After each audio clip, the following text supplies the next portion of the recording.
জমি দখল, এলাকাবাসীর উপর অত্যাচার আর নির্যাতনের জন্য নিজ গ্রামেও কুখ্যাত এনটিএমসির সাবেক মহাপরিচালক ও আয়নাঘরের কারিগর অব্যাহতিপ্রাপ্ত মেজর জেনারেল জিয়াউল হাসান। ক্ষমতার অপব্যবহারের অভিযোগ আছে তার বিরুদ্ধে। স্থানীয়রা বলছেন, ঝালকাঠিতে শত শত বিঘা জমি পাওয়া গেছে জিয়ার মালিকানায়। এসব জমিতে গড়ে তুলেছেন মাছের প্রজেক্ট, গরুর খামার আর bungalow.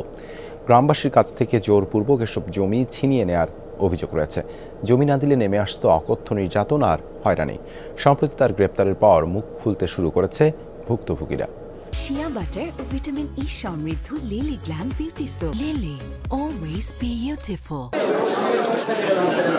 National Telecommunication Monitoring Centre এনটিএমসির সাবেক মহাপরিচালক ও অব্যাহতিপ্রাপ্ত major general Ziaul Hasan ৫ August Awami League সরকার পতনের পর গ্রেফতার হন। তার বিরুদ্ধে খুন, গুম সহ নানা অপরাধের অভিযোগ রয়েছে। গ্রেফতারের পর একে একে সামনে আসছে জিয়ার অপরাধ। অভিযোগ উঠেছে, নামে বেনামে বিপুল জমি দখল করেছেন নিজ গ্রাম ঝালকাঠি সদরের প্রতাপপুরে। জিয়া স্থানীয়দের কাছে তপু মিয়া নামেই বেশি পরিচিত। স্থানীয়রা বলছেন, গ্রামে অন্যের জমি জবরদখল আর নামমাত্র মূল্যে লিখিয়ে নিয়ে করেছেন মাছের প্রজেক্ট, গরুর খামার, নার্সারি আর বিলাসবহুল বাংলো।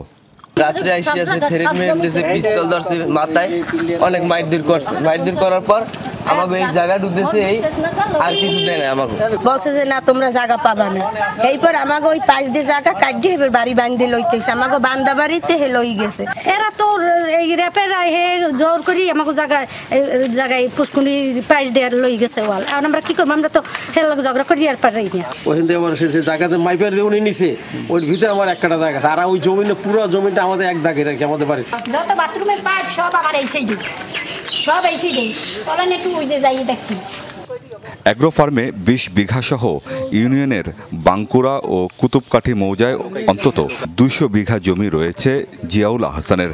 এসব দেখাশোনা করত জিয়ার অনুগতরা। প্রজেক্টের কারণে ক্ষতিগ্রস্ত হন আশপাশের জমির মালিকরা।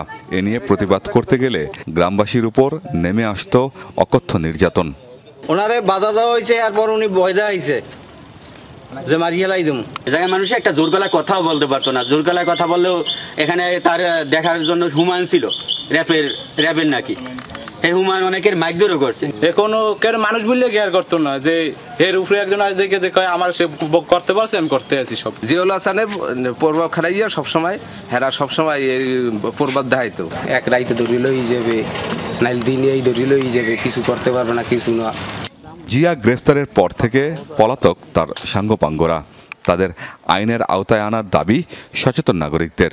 যদি অন্যায়ভাবে সে যদি কোনো সম্পদ অর্জন করে থাকে, সেটি দুদক রাষ্ট্রীয় অনুকূলে বাজেয়াপ্ত করতে পারে অথবা বিচার আওতায় আনতে পারেন। দুদক এটাকে ইনকোয়ারি করুক, ইনকোয়ারি করে ভালোভাবে এটা দেখুক, যদি তার হয় অবশ্যই তার শাস্তি হওয়া উচিত। গুম আর আয়নাঘরের প্রধান কারিগর জিয়া এলাকায় গড়ে তুলেছেন দানবীরের ইমেজ। প্রতিষ্ঠা করেছেন মাদ্রাসা, ফাউন্ডেশন সহ বেশ কিছু ধর্মীয় ও সামাজিক প্রতিষ্ঠান। আমিন বাবু, যমুনা নিউজ।